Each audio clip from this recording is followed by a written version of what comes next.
कर्म और कांड दोनों करते हैं, बाकी हम देख लेंगे। एक बार फोन करने का मकसद यही था, सुधर जाओ, नहीं आगे तो देख ही लेंगे हम। लॉरेंस बिश्नोई के नाम की चर्चा रुकने का नाम नहीं ले रही। हर दिन लॉरेंस बिश्नोई के नाम से ऐसा धमाका हो रहा है कि पूछिए मत। बाबा सिद्दीकी का मर्डर, फिर सलमान खान को धमकियां और अब बिहार के निर्दलीय सांसद पप्पू यादव। लॉरेंस बिश्नोई का ऐसा डर है कि जो पप्पू यादव कल तक सलमान खान को सुरक्षा देने की बात करते थे, लॉरेंस बिश्नोई को 24 घंटे के अंदर खत्म कर देने का दावा करते थे, वो पप्पू यादव आज खुद अपने लिए सुरक्षा की मांग कर रहे हैं। लॉरेंस बिश्नोई जेल में है, वहां से बैठकर गैंग ऑपरेट कर रहा है। बावजूद इसके लॉरेंस बिश्नोई के नाम का खौफ ऐसा है कि जो भी लॉरेंस को छोटा मोटा गुंडा या बदमाश बताता है, बाद में फौरन पलट जाता है कि ना भाई, हमने लॉरेंस के बारे में कुछ नहीं कहा। आज आपको बताऊंगा कि लॉरेंस बिश्नोई ने यह डर कैसे पैदा किया। सलमान खान से लेकर पप्पू यादव तक लॉरेंस बिश्नोई ने किस तरह से धमकी दी, पप्पू यादव कैसे पलट गए हैं, कैसे ठंडे पड़ जाते हैं लॉरेंस बिश्नोई का नाम सुनकर। लॉरेंस बिश्नोई गैंग का सबसे ताजा कांड पप्पू यादव को धमकी देना है।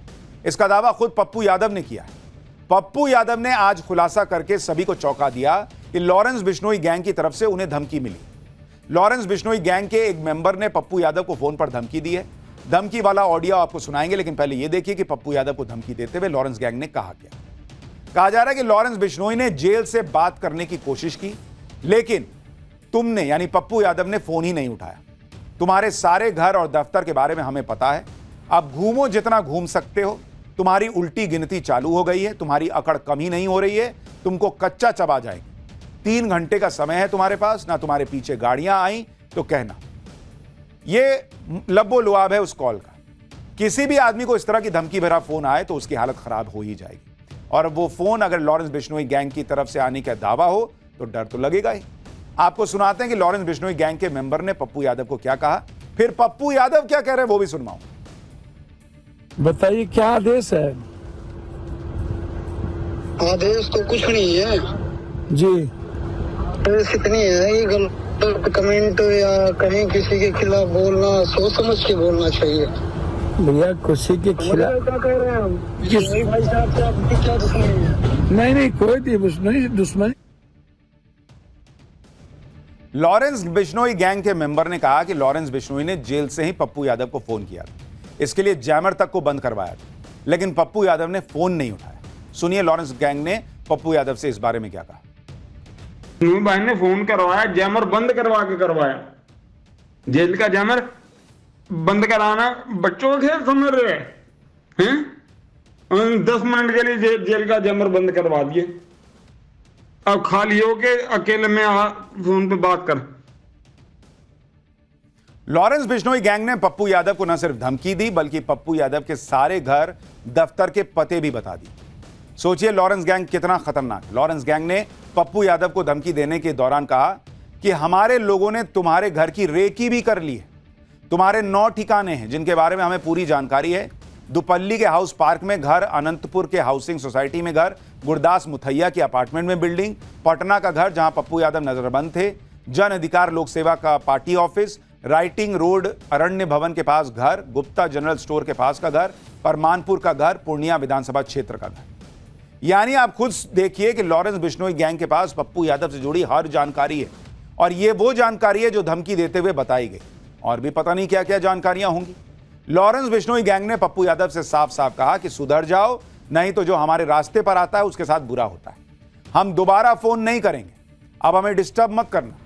सुनिए एक बार, फिर बताऊंगा कि पप्पू यादव ने गृह मंत्री अमित शाह को चिट्ठी लिखकर क्या मांग की। कर्म और कांड दोनों करते हैं भैया कर्म करिए। बाद में भाई साहब की वो डायलॉग तो सुना होगा, भैया एक बात केस करने में भी आसानी होगी। भैया एक बात समझिए, मैं आपको बता दूं, बहुत क्लियर हूं मैं इस मामले में कि पप्पू यादव जी देश के 7 बार इंडिपेंडेंट एमपी रहे हैं। और उससे मतलब मेरी- पॉलिटिक्स से जुड़े हैं, नाम जाने। मेरी हमारे रास्ते में आएगा, मेरी बात सुन। उसके साथ जो आज हो रहा है वही होता जाएगा। आपके रास्ते में ना कोई जा रहा है, ना जाता है, ना जाएगा। वो पॉलिटिकल चीजें हैं, पॉलिटिकल चीजें होती रही है। बात करते हैं पॉलिटिकल नाले किसी के खिलाफ बोलना, किसी को शब्द बोलना पॉलिटिकल नहीं है। बाकी हम देख लेंगे। एक बार फोन करने का मकसद यही था। सुधर जाओ, नहीं आगे तो देख ही लेंगे हम। नहीं, निश्चित रूप से आप बेफिक्र रहें, आप बेफिक्र। हम फोन नहीं करेंगे ना, हमें डिस्टर्ब करना। ओके। राम राम। लॉरेंस बिश्नोई ने जान से मारने की धमकी दी तो पप्पू यादव ने फौरन केंद्रीय गृह मंत्री अमित शाह को चिट्ठी लिखी। पप्पू यादव, जो लॉरेंस बिश्नोई गैंग को कोई सड़क छाप गैंग समझ रहे थे, वो धमकी मिलने के बाद इतना डर गए कि अमित शाह से सुरक्षा बढ़ाने की मांग करने लगे।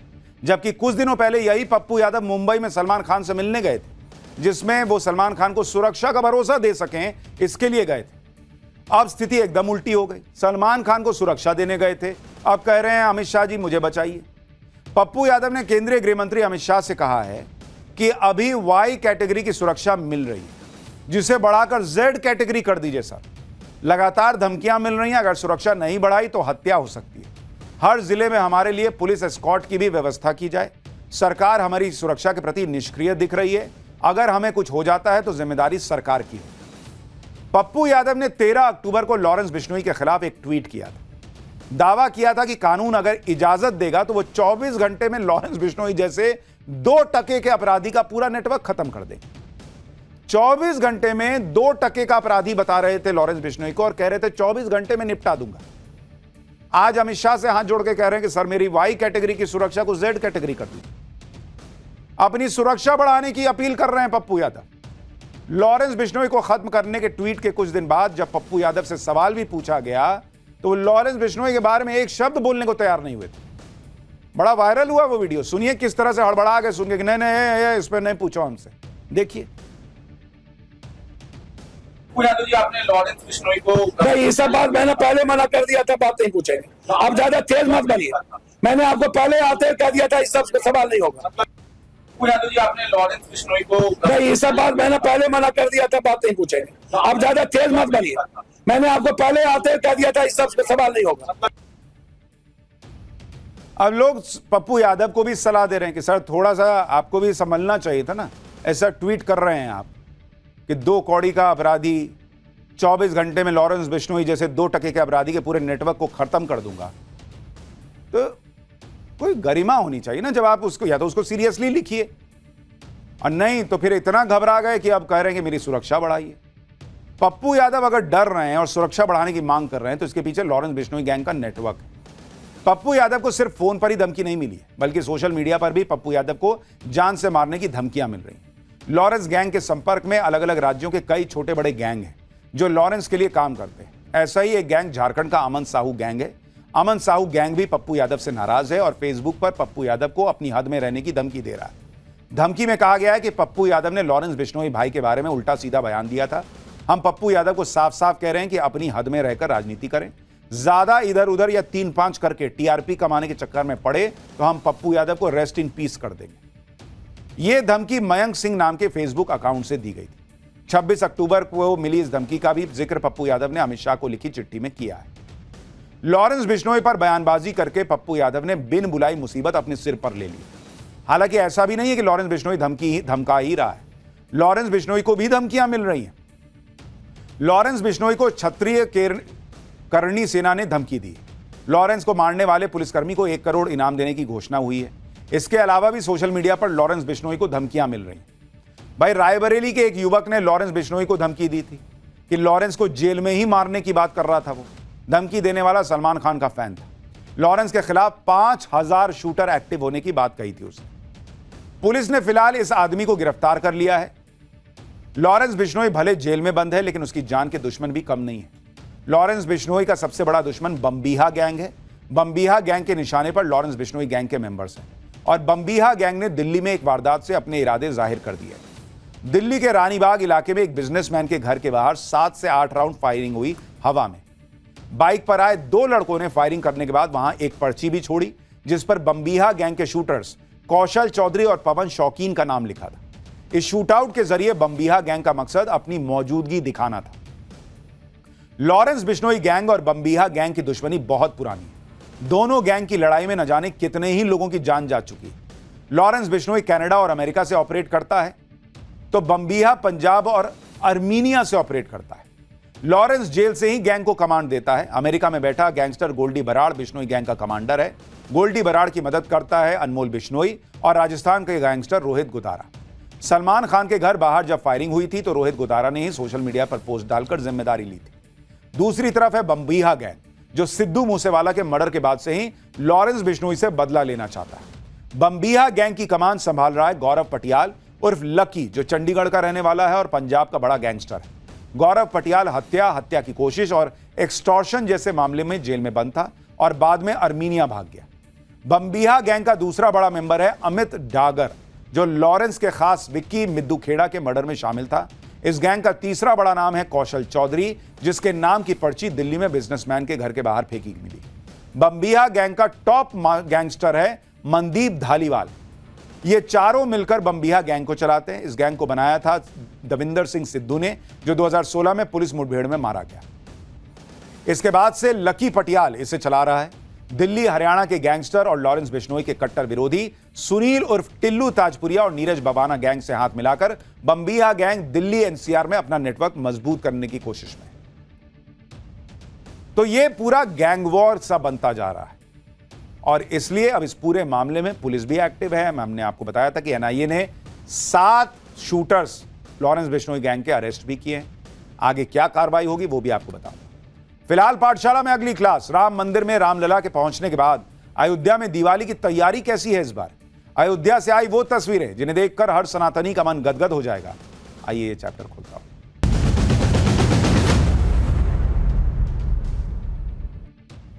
इस बार अयोध्या में दिवाली और दीपोत्सव को यादगार बनाने की तैयारी, और हो भी क्यों ना। आखिरकार 500 साल के लंबे इंतजार के बाद अयोध्या में भव्य राम मंदिर में विराजे रामलला की यह पहली दिवाली। इसलिए दिवाली से पहले ही अयोध्या और राम मंदिर खूबसूरत रोशनी से जगमगाने लगे। अयोध्या को उसी तरह सजाया और संवारा जा रहा है जिस तरह त्रेता युग में प्रभु श्री राम के लंका विजय के बाद उनके अयोध्या लौटने पर उनका स्वागत हुआ था और उस वक्त सजाया गया था। इसी साल 22 जनवरी को रामलला की प्राण प्रतिष्ठा के बाद यह दूसरा बड़ा मौका है जब पूरे देश ही नहीं बल्कि दुनिया की नजर भी अयोध्या पर टिकने वाली है, जिसकी झलक अयोध्या में दिवाली से पहले ही नजर आने लगी है। अयोध्या की गली गली खूबसूरत रोशनी से जगमगा चुकी है। रामपथ से लेकर रामकथा पार्क तक सभी सड़कों के किनारे रंग बिरंगी लाइट्स लगाई जा चुकी है। राम की पैड़ी समेत सारे घाट रोशनी से जगमगा रहे। अयोध्या सज संवर रही है तो राम मंदिर की भी भव्य सजावट हुई है। राम मंदिर दिवाली के कई दिनों पहले से ही रोशनी से जगमगाने लगा था और दिवाली पर तो राम मंदिर की और भी दिव्य सजावट करने की तैयारी की गई। दीपावली से पहले ही अयोध्या को रोशन किया जा चुका है। अयोध्या की तस्वीर बदली भी नजर आ रही है, हर तरफ रोशनी ही रोशनी। दिवाली से ठीक एक दिन पहले दीपोत्सव पर भी नया रिकॉर्ड बनाने की तैयारी है। इस बार अयोध्या में दीपोत्सव पर 25 लाख से ज्यादा दिए जलाए जाएंगे। सरयू नदी के किनारे बने अलग अलग 55 घाटों पर जब इन दियों को जलाया जाएगा तो वो नजारा अद्भुत होगा। दीपोत्सव को लेकर अयोध्या में तैयारियां पूरी हो चुकी हैं। घाटों पर दिए सजाए जा चुके हैं ऑलरेडी। दीपोत्सव पर दिए जलाने का तो नया रिकॉर्ड हर बार बन ही रहा है, लेकिन इस बार दीपोत्सव के दिन होने वाली सरयू आरती पर भी नया रिकॉर्ड बनने वाला है। इस बार दीपोत्सव के दिन सरयू घाट पर एक साथ 1100 लोग महाआरती में हिस्सा लेंगे, जिसकी आज भी सरयू घाट पर रिहर्सल हुई है। इसके अलावा दिवाली से पहले अयोध्या में राम की पैड़ी हर रोज लेजर शो से जगमगाएगी।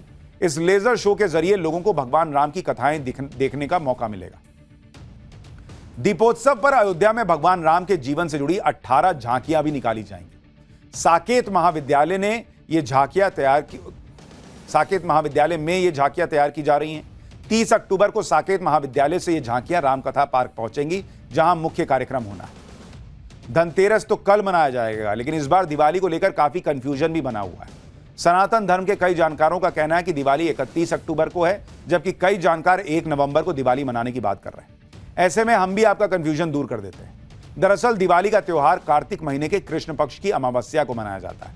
इस बार हिंदू कैलेंडर के मुताबिक ये तारीख 31 अक्टूबर को दोपहर 3:52 पर शुरू होगी और 1 नवंबर को शाम 6:16 तक रहेगी। इसीलिए जानकारों का कहना है कि अमावस्या की तारीख के मुताबिक कुछ जानकार 31 अक्टूबर और कुछ जानकार 1 नवंबर को दिवाली मनाने का तर्क दे रहे हैं।